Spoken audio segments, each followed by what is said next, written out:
Hello and welcome to From Shambles to Shambala.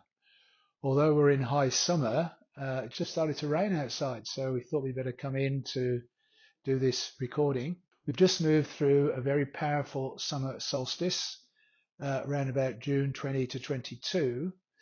And at that point in time is when the sun makes its transition from Gemini into Cancer, and it's when it reaches its zenith in the northern hemisphere, the highest point in the sky before it starts to turn.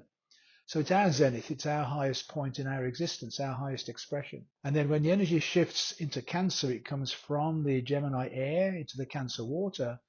So it starts opening up our emotional body. And this year it was conjunct Jupiter, which is an expansive energy. So although Jupiter is normally considered a very beneficial, optimistic planet, it can also emphasize and exaggerate even our emotions at that time as the sun moves into the water sign of Cancer. So you may have had some fairly strong emotional feelings as we came into the end of the month of June. In the first week of July, we have this really interesting thing here in North America where Canada has its birthday on July the 1st and America has its birthday on July the 4th. So they're like soul sisters in the sign of Cancer. But interestingly, they're in different signs. They're in different gene keys. So the Cancer energy for Canada is in the 52, line 6, and then it shifts into the 39th gene key. So by July 4th, we're in the 39.4. Now the two shadows are interesting. The shadow of the 39 is provocation, and the shadow of the 52 is stress. So when you look at the two countries next to each other, then there is this provocative energy causing stress in the field. So then when you look at the two city frequencies, the city of the 52 is stillness, and the city of the 39 is liberation. So I just want to focus for a minute on the stillness of the 52nd, because that's coming to an end on July 1st. And then we're going to move into this energy of provocation. So the provocation, as it's really obvious in the world today, is totally crazy. It is out of control. And so there is this incredibly powerful provocative energy taking place where people keep triggering each other, both in personal lives and on a national, global scale. So our job is to drop into this stillness, and it comes through the breath. When you get into that level of stress, your breathing comes up and high into the upper body, and so you're not taking in all the oxygen that your cells need. They then get triggered and start pumping out the adrenaline and cortisol, and that's what leads to the stress. It's a very physical body stress.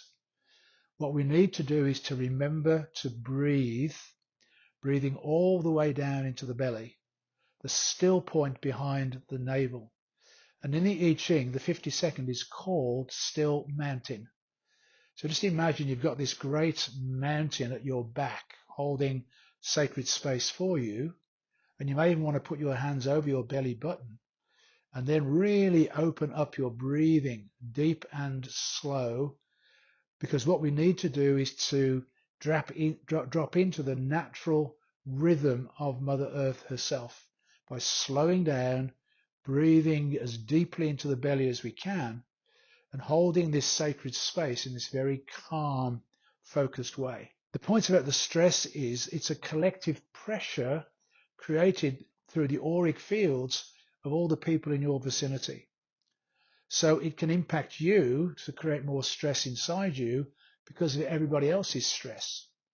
But on the other hand, if you can drop into that still point and relax, then you can influence the people around you by you being that calm, centered, serene person that then vibrates out into the field to help bring everybody else into that calm, centered space. Now, the reason that we need this is on July the 7th, there's a massive event, and I've talked previously about all the outer planets changing signs during the course of this year.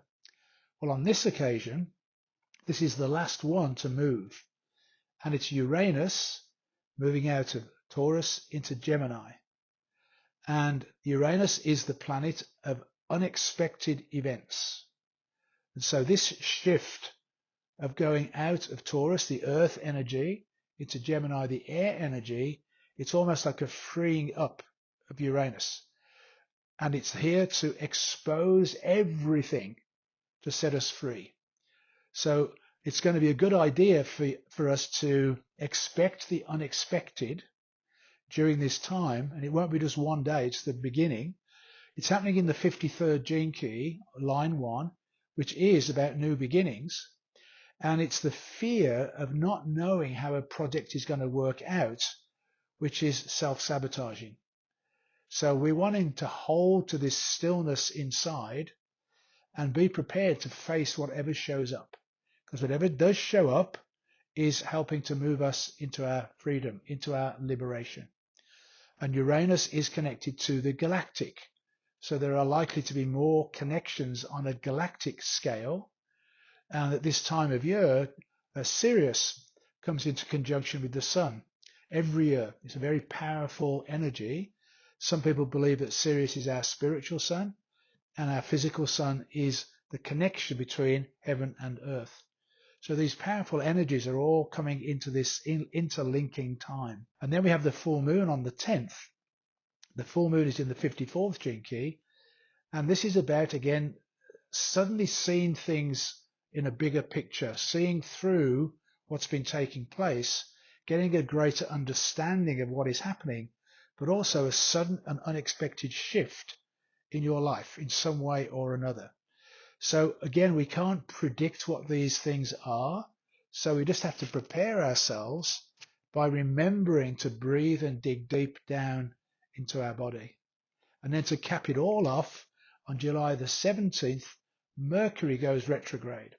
And whenever Mercury goes retrograde, there's always a few wobbly days where communication, technology, travel, all gets into a bit of a challenging time where things don't work smoothly. So again, really important around that time, just before, just after the 17th, be really clear on what you are planning to do, get clarity in your communication with others, and if you are planning to travel, double, triple check and make sure you've backed up all your computer stuff, because that's always a dodgy time when Mercury begins its retrograde motion. And then there's a really interesting time that happens every year on July the 25th, and it is the Mayan Jose Arguelles Dreamspell Day Out of Time. The Mayan calendar is based upon the moon cycles of 28 days and 13 moons in a year, which leads to 364 days. So there's a day missing. So to keep our calendar, the Gregorian calendar, in line with the Mayan calendar, they have a day out of time every year to keep in alignment. And that is July the 25th. And what takes place on that day is you are free to do whatever you want to do. It's a day out of time. You don't have to have any commitments. You don't have to go to work, but it's an opportunity to reflect upon the year that's just gone. It's been a pretty crazy year, and see what it is that you're wanting to intend for yourself in the new year. Now, the Mayan glyph for the next day, July 26th, creates the theme for this next year. And in the dream spell this year, that is a resonant yellow seed. So resonant means coming into alignment with spirit, with creator, whatever you call that yourself. So it's getting that clear connection to your own source connection to all that is, becoming fully aligned. Then the yellow seed is now setting a really clear intention in integrity for this seed to grow over the course of the year. So on the 25th, the idea is that you have some very clear intention for this next year, and it's a seed. And inside that seed is all of the genetic material required for that seed to flourish and grow and become the flower or the fruit, whatever it is that you're seeding. So then what you do is you nurture that intention that you've set.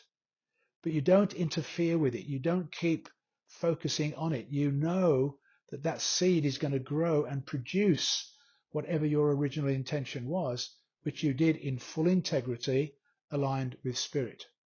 So there's a pattern that will emerge over the course of the year based upon your intention. So it's a great opportunity as we're going through this really, really challenging time of great change to set your own clear intention for what you truly want for yourself, for your closest friends and family, but also for the global community. So we'll leave it there for today, and I think we're going to see massive changes taking place in July.